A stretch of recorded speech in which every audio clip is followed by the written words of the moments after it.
Le monde entier met la question de la nourriture à la première place. Tous tâchent de régler d'abord cette question. Ils travaillent et même se battent pour cela. Mais cette attitude vis-à-vis de la nourriture n'est encore qu'une impulsion, une tendance instinctive qui n'est pas entrée dans le domaine de la conscience éclairée.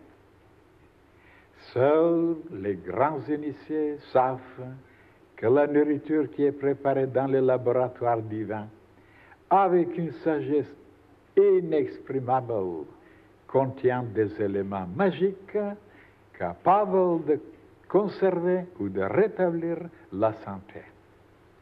Non seulement physique, mais psychique, et d'apporter les plus grandes révélations. Mais pour cela, il est nécessaire de connaître dans quelles conditions ces éléments peuvent être captés et que le moyen le plus efficace est la pensée et le sentiment aussi. La pensée de l'homme est capable de retirer de la nourriture des particules subtiles, lumineuses, qui entrent dans la construction de son être tout entier.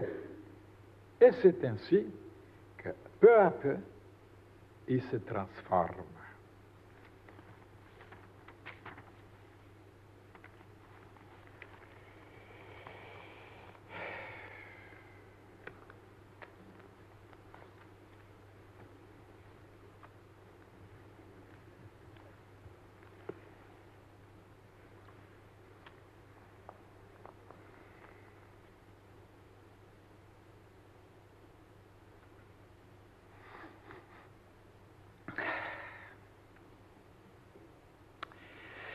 Cette page, mes chers frères et sœurs, n'est pas tellement inconnue, tellement difficile à comprendre, parce que déjà, il y a un petit livre qui traite de la nutrition. Qu'est-ce que c'est la nourriture et dans quelles conditions il faut l'absorber? Ce qui n'est pas connu, justement, malheureusement, par le monde entier. Ça, vous le savez, tous. Vous avez assisté, vous avez observé, vous êtes invités pendant des repas, comment on mange, comment on parle, comment on discute, comment on est en colère, comment on casse les choses. Et sans se rendre compte qu'on pouvait devenir malade à la longue, bien sûr. Et maintenant, vous n'avez plus besoin même que je m'arrête sur ce sujet. Mais quand même, étant donné toujours qu'il y a le petit frère qui n'a pas entendu ça, je vais vous révéler certaines choses, même peut-être de nouvelles choses, parce que la question de la nutrition, c'est quelque chose d'immense, de large, de vaste, de profond, d'intéressant, de scientifique. Et c'est justement la seule chose que les gens n'ont pas compris comme il faut. Est-ce qu'ils ont pensé, par exemple, comment la nourriture est préparée dans les laboratoires de la nature? Et des mois et des années, comment le soleil travaille, comment d'autres esprits de la nature qui travaillent sur les arbres, sur les arbustes, sur les fleurs, sur les fruits. Qu'est-ce qu'ils sont en train de mettre en dedans? Et des choses tellement subtiles, tellement inconnues, tellement importantes, tellement extraordinaires. Et les humains n'ont jamais pensé à ça. Alors, ils savent seulement comment avaler, comment manger automatiquement, sans réfléchir, sans s'arrêter, sans comprendre, comme ça, en pensant que cela suffit. Ah oui, cela suffit pour le côté seulement physique, physiologique, anatomique, oui, biologique, mais même dans ce domaine, ce n'est pas tout à fait suffisant. Parce que vous allez voir maintenant qu'il y a d'autres choses à révéler. Alors, qu'on ne connaît pas encore comment la nourriture est préparée dans les ateliers du Seigneur, c'est entendu, ils ne savent pas. Maintenant, bien sûr, la science étudie de savoir quels sont les éléments, quelles sont les vitamines, quels sont, n'est-ce pas, les matériaux en dedans, ils sont en train. Mais, dans ce domaine, ils ont trouvé quelque chose, ils ont fait quelques découvertes, mais la façon de manger est inconnue pour eux. Ils savent beaucoup de choses maintenant, mais pas tout à fait, bien sûr. Quelles sont les propriétés, quelles sont les vertus, les qualités des légumes, des fruits, ainsi de suite. Il explique même, il y a des livres tout entiers. Mais la question n'est pas là seulement de savoir. Nous ne sommes pas tellement obligés de savoir tout ce qu'il y a dans la nourriture. Mais de savoir comment manger, alors ça c'est la chose la plus importante. Pourquoi? Parce que si nous mangeons convenablement, dans les conditions les plus merveilleuses, les plus nécessaires, c'est l'organisme lui-même qui se charge de retirer, de classer, de distribuer, d'éliminer certaines choses, d'arranger, de combiner. Il est capable de faire des choses inouïes que la science n'est pas arrivée encore à égaler l'organisme humain. Donc, l'intelligence cosmique a mis dans les cellules, dans les organes, mais alors des qualités, des possibilités, une intelligence, des choses inouïes. Comment ils connaissent toute la chimie, ils connaissent toute la physique, ils connaissent toute la biologie, et qu'on considère qu'ils sont instinctifs seulement, qu'ils sont stupides, qu'ils sont ignorants, et que l'homme est seulement l'intelligent. Et comment l'homme n'arrive pas à faire les mêmes choses que ces cellules-là, qui sont alors des chimistes, mais alors extraordinaires.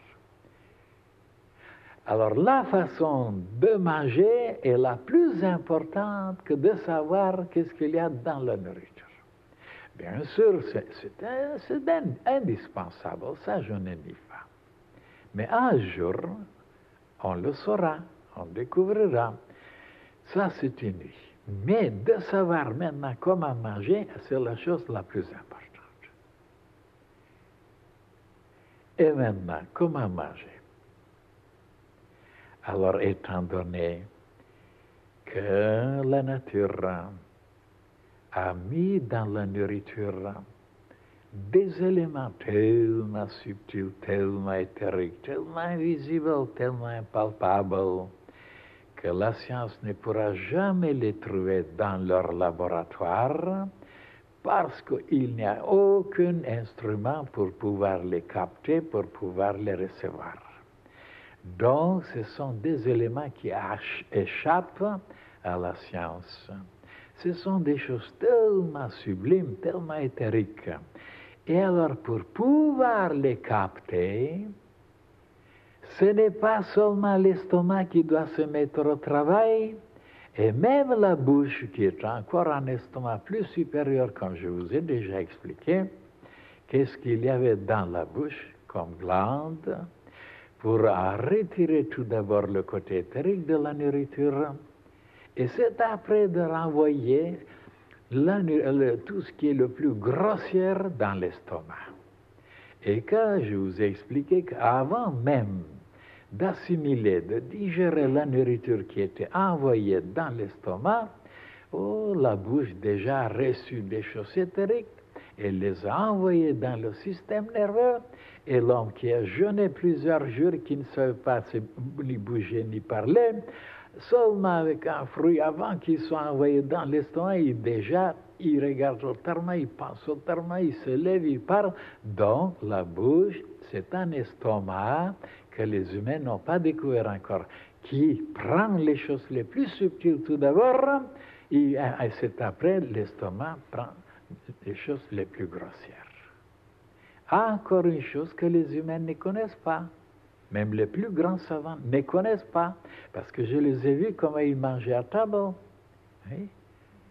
Et alors, maintenant, les conditions, ça veut dire dans quel état il faut manger. Étant donné que c'est une chose parmi les plus importantes dans la vie, parmi les plus importantes, puisque sans la nourriture, sans ces forces qu'on en reçoit, on ne peut rien, on est mort. Alors donc, il n'y a rien au-dessus de la vie. Tout le reste, d'apprendre, de lire, de travailler, de bricoler, de se bagarrer, c'est à la deuxième, troisième et unième place, parce que sans la vie, il n'y a rien. Donc la chose la plus importante, c'est la nutrition. Bien sûr, après, il y a la respiration, après, il y a encore d'autres choses, mais prenons dans le plan physique, il n'y a rien qui dépasse la nutrition. C'est la clé de tout, c'est le commencement de tout. Voilà, c'est la chose la plus importante. Mais, seulement quand on sait comment recevoir la nourriture, et c'est ça justement qui manque. Il mange automatiquement, il mange mécaniquement, il mange inconsciemment, il mange dans n'importe quel état psychique. Quand on est ennuyé, quand on est en colère, quand on est perturbé, quand on est désaxé, toujours on mange à ce moment-là, et sans se rendre compte que la digestion, les captations, les absorptions ne seront pas idéales. Il y aura toujours quelque chose qui manquera, il y aura toujours quelque chose qui nuira, et c'est comme ça que toutes les maladies proviennent de la nutrition défectueuse. Oui. Bien sûr, il y en a encore d'autres choses aussi dans le domaine du sentiment, dans le domaine de la pensée, mais beaucoup de maladies proviennent de la façon défectueuse de manger. Et maintenant, la lumière que je peux vous projeter maintenant là-dessus, c'est de savoir maintenant dans quelles conditions on peut manger correctement.